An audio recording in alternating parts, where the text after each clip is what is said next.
Great, thanks. Okay, so yeah, just to clarify, I did my PhD at the Department of Sociology in Warwick, but I'm no longer associated with the department. I am, however, the chair of Stratford Climate Action, so I just thought I'd start by saying a little bit about us. So yeah, if you could pass on to the next one, please, Lindsay. So yeah, we're a local group. We're volunteers. We don't get paid for what we do. We formed in response to the IPCC's 2018 report, really. Sorry, I've gone a bit too fast there, which was about the difference between 1.5 degrees of warming and 2 degrees of warming. We are inspired by the science, but we don't. We're not ourselves experts. We try to combine local knowledge with expert knowledge, and we learn as we go. So the current presentation should very much be taken in that spirit.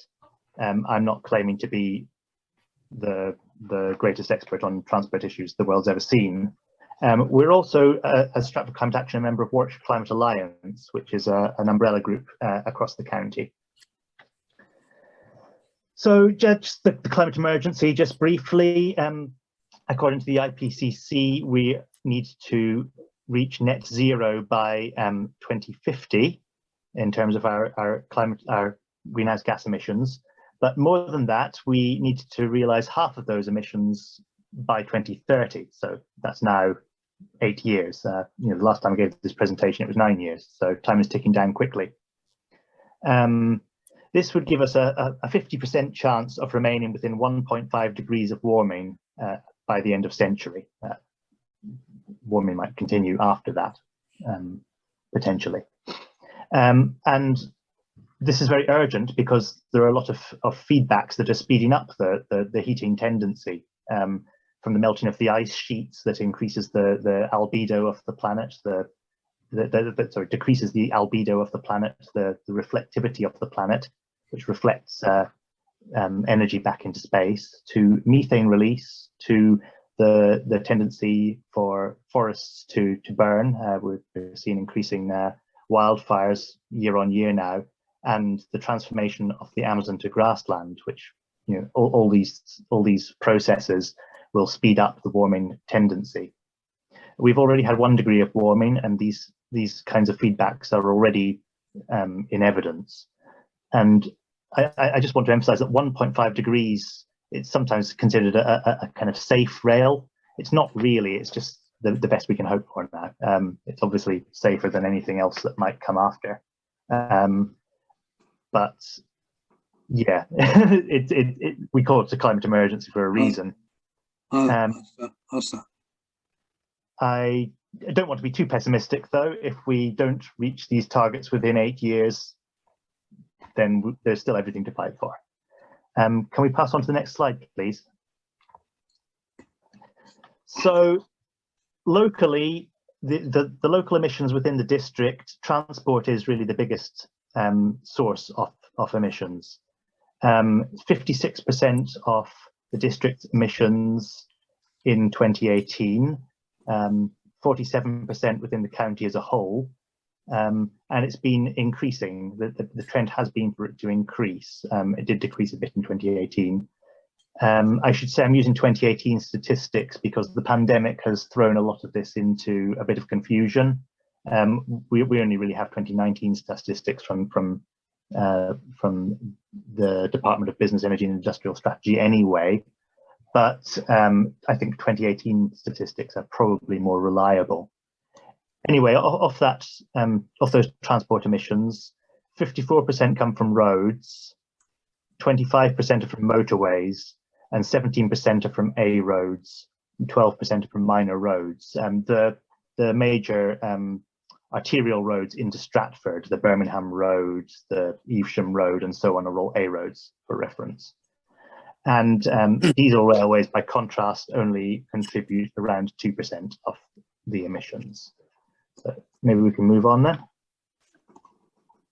Again, this is another representation of local emissions, this time from the Anthesis report prepared for Warwick and Stratford district councils. You'll see that the large blue section on the left that is all road emissions, road travel emissions. The reddish ones on the right are emissions from various categories of building. The light blue tranche near the top is from aviation, and the green tranche at the top is from livestock.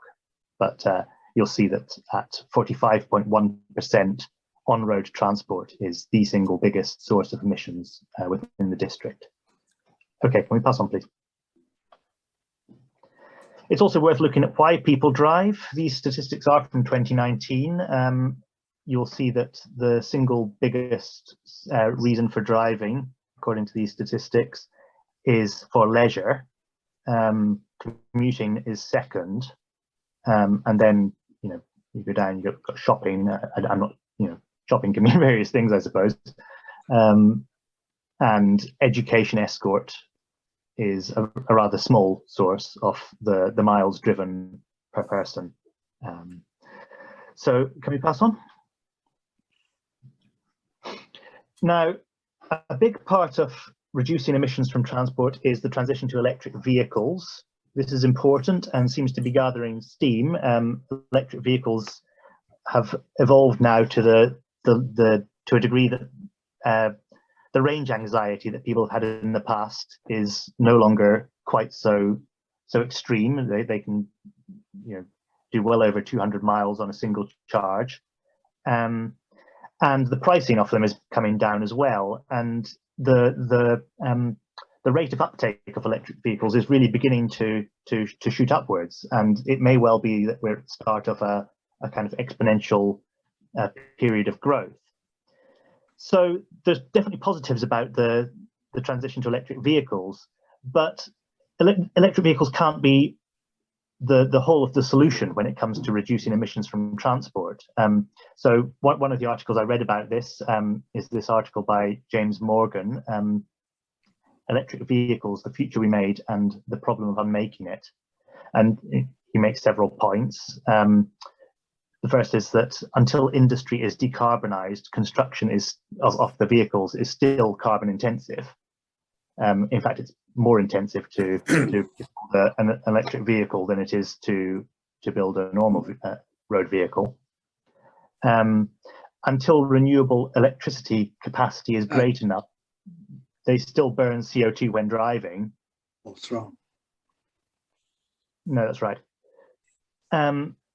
They are, however, still worth getting because over the whole life cycle of the vehicle, the savings from avoiding burning the CO2 of the petrol is great enough that it outweighs the emissions, the extra emissions from the production.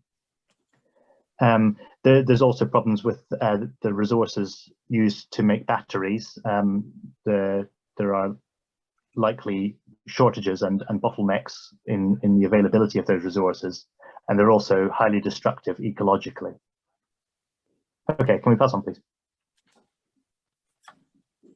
Another piece of research I read was this piece by De Blas et al. From 2020.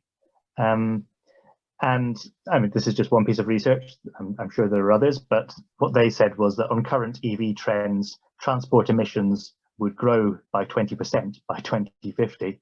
That may be an extreme take.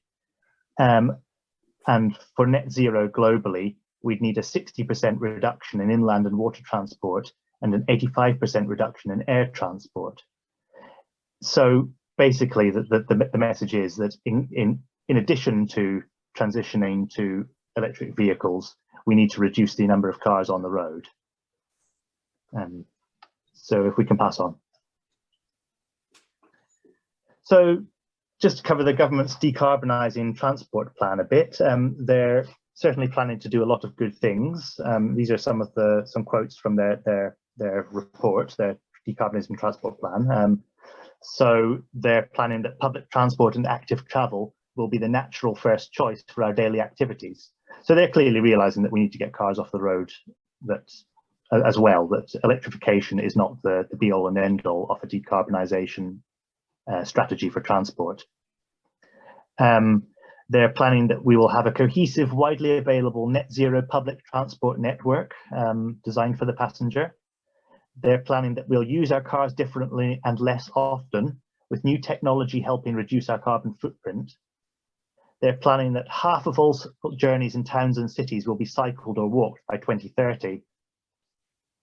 And they're planning the delivery of thousands of miles of safe, continuous, direct routes for cycling in towns and cities that would be physically separated from pedestrians. And I can't read the bottom of that. From pedestrians, and presumably that's from road traffic. Okay, so the government is certainly planning some good things. Can we pass on to the next slide? But their plans are a little bit Janus-faced, because to refer to the ancient Roman god of transitions, another figure we should be talking a bit more about. But Janus-faced, of course, was the god with two heads, looking in two ways. And the government's plans do look a bit in two ways, because on the one hand, they're planning to spend 2 billion on cycling, which is very welcome. But on the other hand, they're still planning to spend 27 billion on new roads, including, I should say, new roads to airports. The problem with this is that roads create traffic. If we can pass on. So this is the idea of induced road travel. So there's a big academic literature on this now. I think it's a well-established idea, and there's plenty of evidence for it. It's not just a theory; it's been empirically established. But the basic idea, the basic mechanism, is the idea that road use and the use of other transport modes is subject to a kind of economic law of supply and demand. So if you think about the kind of time that you spend driving, the time that it takes to use a particular form of transport, that's a bit like the cost of that form of transport. So if more roads are supplied, if better roads are created, if more road space is made available, if more parking spaces are made available, and so on, then that makes it easier to drive. It reduces the time costs and the inconveniences of driving. But the idea is that when these costs are reduced, the result is that more people tend to buy, just as with actual prices on the market, which in this case means more people take up driving. So basically, providing more infrastructure for roads tends to lead to more driving and more car use. So if we could pass on. The opposite of induced travel is suppressed road travel. So this refers to car journeys that would take place except for things like congestion, except for the higher time price of driving, except for the inconveniences and the high times it might take to drive. So congestion here is conceived as a cost of driving. So the more congestion there is on the road, the less the incentive to drive, and the fewer cars on the road. So here, congestion and congestion relief begin to look a bit like a double-edged sword. You know, often when we talk about congestion, people talk about the problems with stationary traffic and the growth of emissions because cars are not moving straight through, because they're just sitting and the engines are running over while they're stationary. And obviously, if a car just goes straight to its destination, it releases less emissions. But on the other hand, if you think that the congestion is actually suppressing more car journeys than would otherwise be taking place, then congestion relief begins to look like, okay, if you get the cars moving through quicker, that's great. They're not standing stationary anymore, but then maybe more people will be driving. And then, you know, what could happen is that the congestion levels recover, only now with more cars on the road. So this is the problem that that environmentalists pick up on with the idea of congestion relief, especially as a carbon emission reducing policy. Can we pass on, please? So induced road travel can come from several different sources. It can be from people taking new trips that they wouldn't otherwise take. It can be from people shifting transport modes. So maybe because the roads have got better, they start to get off the trains or off the buses and start using their car more. It could be because the extra cars on the road make it feel less safe to cyclists to use their bikes, so they get into cars as well. It could be people driving further for similar purposes. The bowling alley in the next town's a bit better, so because the road's just got that little bit better, maybe instead of using the rubbish one in my town, I'll get in my car and go to the next town to use that one. And there's also kind of longer term structural issues that that better roads tends to lead to. So they make it more likely that road dependent developments will be built. It makes these developments kind of the path of least resistance for development, instead of building, trying to infill the existing urban landscape and trying to kind of have a more compact urban experience, kind of urban arrangement. So more roads, more road dependent developments, and there can obviously be a bit of a cycle emerges there. As those developments grow, more roads are needed, and so on.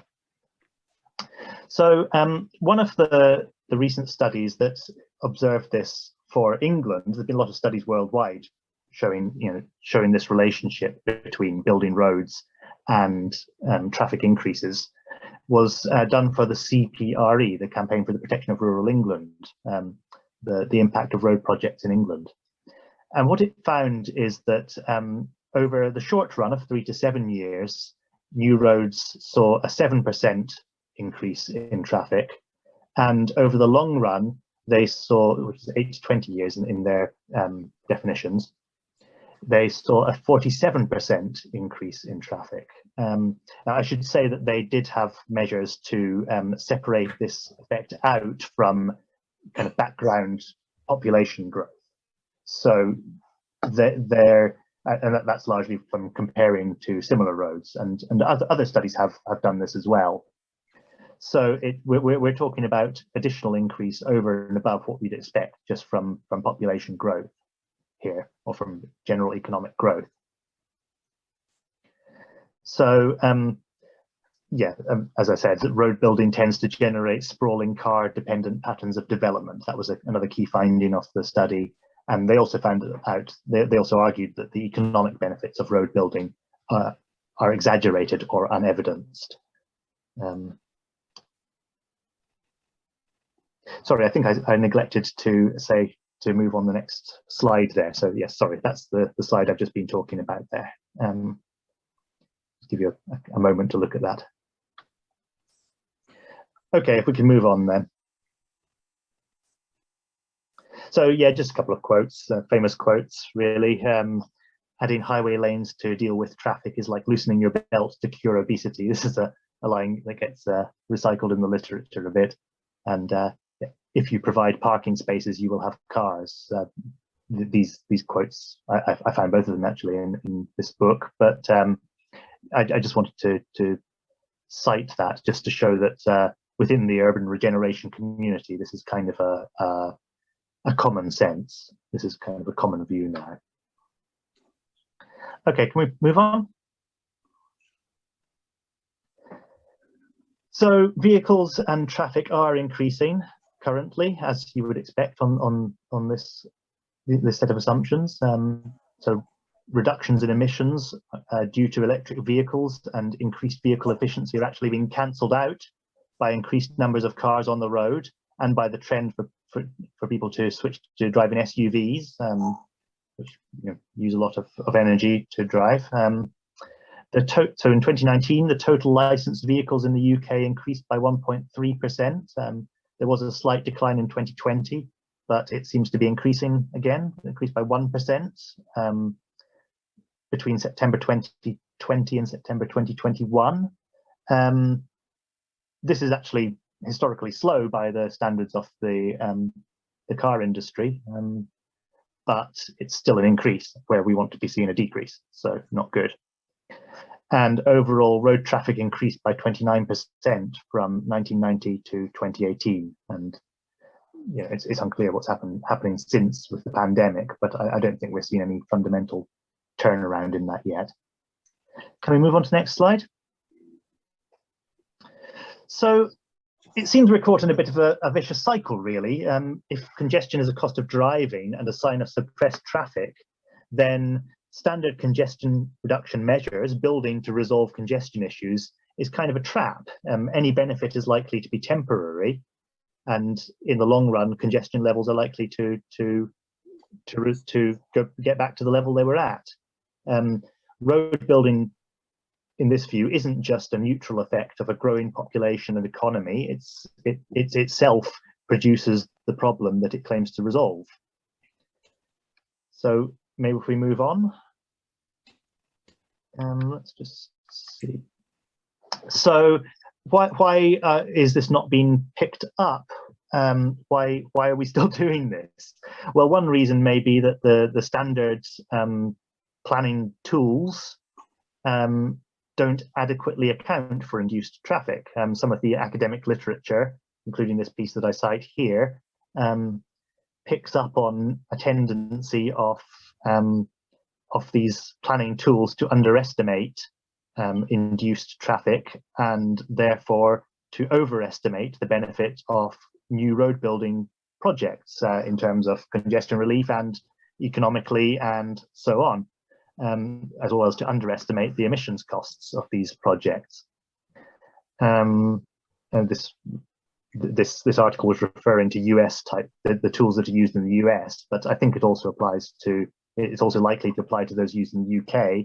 Indeed, I wrote to Warwickshire County Council about this and received a long letter about their models, and from what I can see, there are some inadequacies in their model, in the models they're using. Okay.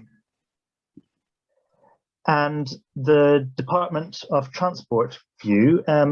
So, yeah, this was interesting. So the Department of Transport in 2018 commissioned a literature review of the evidence on induced travel. And it's quite a good document, actually. It's quite a good literature review. I found it pretty useful. They come to the conclusion that induced traffic does exist and may be significant in some situations.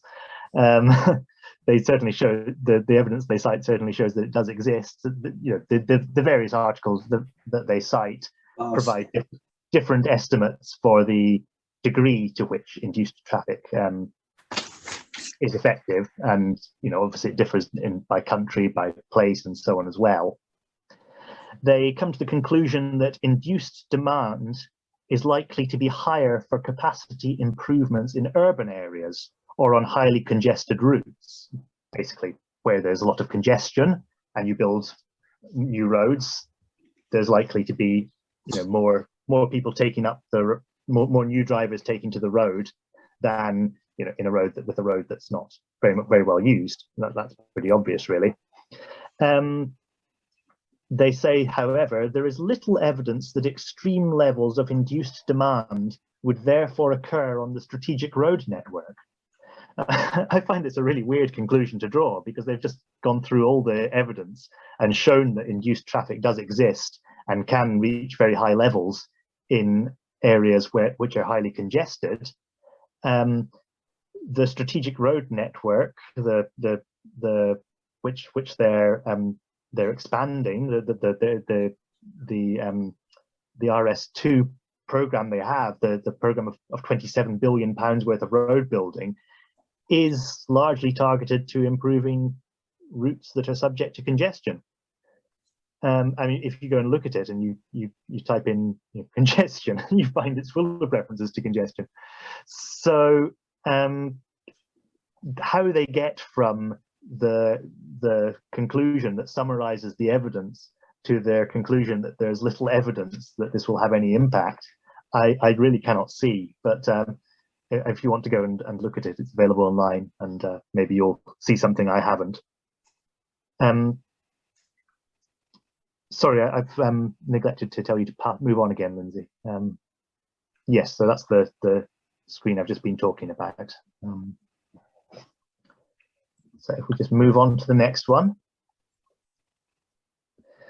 So solving congestion itself shouldn't be a problem. In principle, we know how to solve congestion, which is to move away from cars.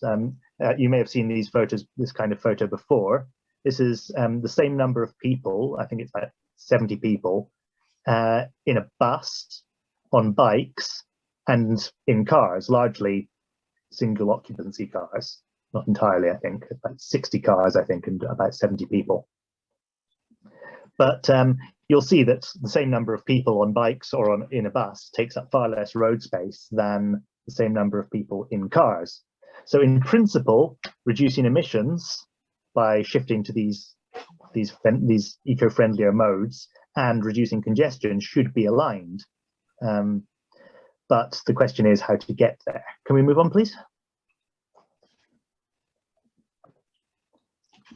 Sorry, I'm going over a little bit. I'll maybe try and speed up now. So there's a problem with convenience. I mean, cars just are, as it stands, very convenient. I think that's the problem we have. They're, usually more convenient than buses, and especially buses, because with a bus is if you're on the same route in a bus and a car, you have to walk to the bus, get in the bus, and then you end up stuck in the same traffic as you would be in the car anyway. Often more convenient than bikes and walking, except for a very short range of journeys. And even with the best infrastructure imaginable, that's potentially true. And so really to tackle this problem of convenience, the fact that the car just is always so much more convenient, we need to rebalance this by disincentivizing road use, by making cars less convenient, as well as making active travel, bikes, walking, and buses more convenient. So in that sense, paradoxically, if we have alternatives to car transport available, if we have bus lanes and cycle lanes and so on, then the cure for road congestion may just be more congestion, more congestion for cars, which will force people out of those vehicles into buses and onto bikes.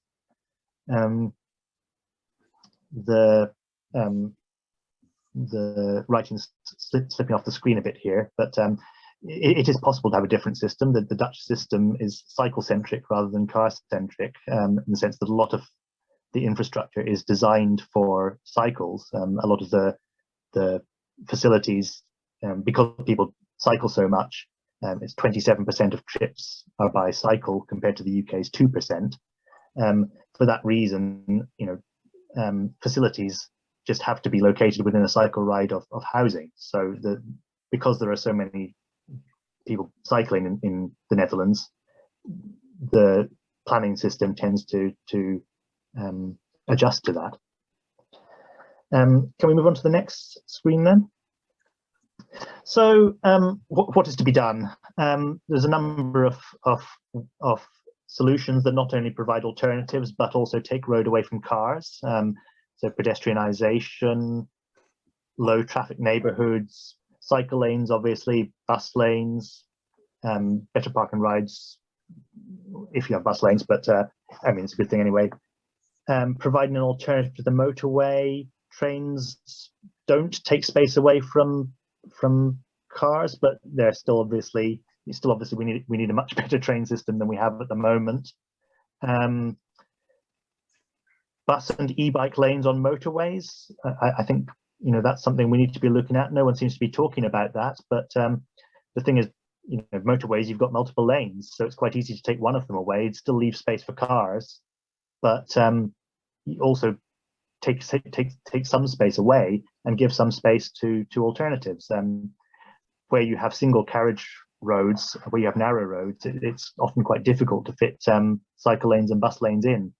The motorway would be one place you could do that. Another way, of course, is by providing local facilities. As I said earlier, 33% of trips are for leisure.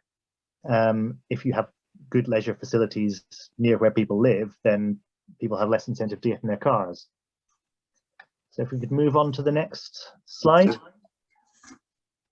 The problem really is how to get from here to there, how to get from the car-dependent situation we're in at the moment, to an alternative system, a system more like the Dutch system. The Dutch never really went down our road, pardon the pun, our approach. They never really, the plan for massive motorways the plans for massive motorways in the Netherlands were stopped in the 70s or the 60s by protest movements. So they've remained more a cycle-dependent culture.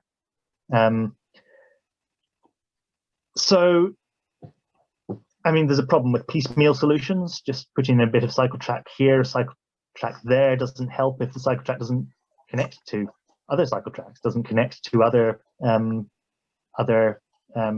means to get around. So there's a need for the alternative to be integrated.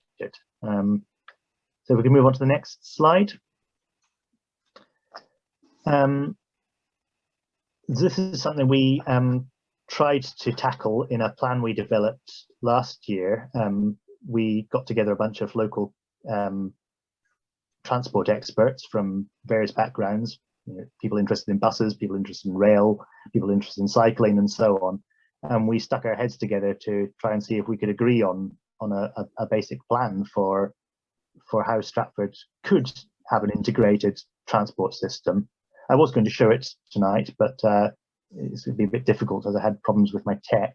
But as I'm running out of time, maybe it's as well as I can't.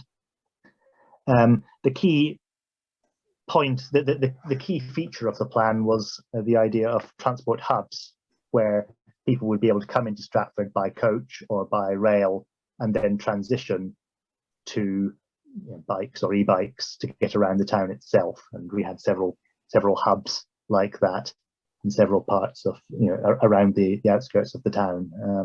So yeah, the Parkway station and the leisure centre could double as a coach park and things like that. But we didn't really get much further than that. So I think we need to kind of drill down a bit more to the concrete details, if possible. And I think a way to do that would be to have some kind of collective inquiry. I know that Nadim Zahawi had a transport summit in Stratford at one point. I think it was before I came to Stratford, but some kind of system, like some kind of event like that, some kind of opportunity for people to come in and actually think about the urban environment and how we might improve it, would be, I think, really good. Can we move on to the next slide? Right. Okay, I'll just finish up with this maybe. So that one campaign that is very active at the moment locally, and which we're supporting as well, is the 20s Plenty campaign. Now, this is a campaign for 20-mile-per-hour speed limits to be standard in all residential areas and town centres. I know what you're going to say, which is that often in Stratford you can't drive faster than 20 miles per hour anyway. But I think that there are still benefits to this, notwithstanding the fact that sometimes you can drive faster than 20 miles per hour. Anyway, there are various campaign groups in surrounding towns that are pushing for this and trying to get their parish councils and local councils to support this. The county council has been chewing over proposal to introduce 20 miles per hour speed limits as standard. The key things about this are that it's cheap and quick. It's not that much of an inconvenience, as when you're traveling through a town, most of the time. Are you going to get them? She's going to order them on her computer. Most of the time sorry, can I just carry on, please? Most of the time spent driving is spent at junctions or spent at lights anyway, and the actual moving is not really part of what takes up your time. So reducing the speed limit doesn't really make too much difference to the time that it takes for the cars to get through the town. But it does, well, I'll talk about the next slide actually. And to reinforce that, it's important to try and make the roads feel slower by taking things like taking the central lines out of the road and by narrowing the road with planters and things like that. But I think that what's important for this, why this is important, is that it kind of sets up a foundation for making streets a bit more bike friendly. 20 miles per hour streets are much safer for cyclists. the fatality rates for collisions at 20 miles per hour are much lower than they are at 30 miles per hour. And when you're going at 20 miles per hour, I mean, I think average cycle speeds are a bit lower than that. A very good cyclist will be going at 20 miles per hour. But when you've set the speed limit at 20 miles per hour, you begin to be able to give cycles priority on the street. You begin to be able to allow cycles to ride in the middle of the road. And I think for a town like Stratford, where a lot of the streets, it really does look very difficult to have a really good cycle path in, I think that's going to be quite important to developing an integrated transport system. And this will also obviously slow down cars. It will rebalance the advantages of cars and cycles to a degree. It's interesting that the new highway code rules regarding cycling do increase the degree to which cyclists have priority in several ways, including asking cyclists to cycle in the center of the road in certain situations. Not necessarily what I'm asking for, but I think that's a step in that direction. And yeah, just to finish, one thing that you do get in the Netherlands is what's called the fietsstrate, which is a cycle street. Basically, it's a street where cycles have priority, and cars are considered guests. Sorry, if we could move on to the next slide, Lindsay. Oh, sorry, next slide. Yeah, so there's a picture of a fietsstrate. So what you've got there is you've got cycles and cars using the same space. You don't have to segregate them, but cycles have priority. Cars have to cycle at the speed of the cyclist in front of them, thereby reducing the advantage of the car and creating more of an incentive for people to get out of their cars and get onto bikes. And yeah, that's what I wanted to cover, really. So if you want to move on to the next slide, Lindsay. So that's the end of the slides. There's just a last slide there in case you want to get in touch with us. So yeah, I'll finish there.